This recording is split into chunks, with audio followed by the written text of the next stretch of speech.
سوال نمبر 1، حضرت محمد صلی اللہ علیہ وسلم کا پسندیدہ شہر کون سا تھا؟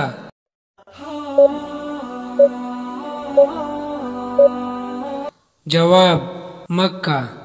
سوال نمبر 2، تورات میں حضور صلی اللہ علیہ وسلم کا کون سا اسم گرامی لکھا گیا ہے؟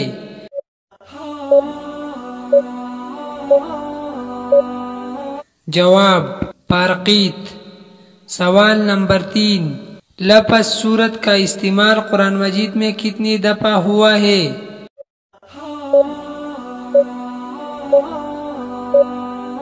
جواب 7 دفعہ۔ سوال نمبر 4، غزوہ بدر کس ہجری میں لڑے گئی؟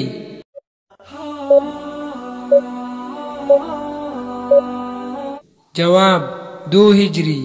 سوال نمبر 5، قرآن مجید کی کون سی سورت میں 2 مرتبہ بسم اللہ آئی ہے؟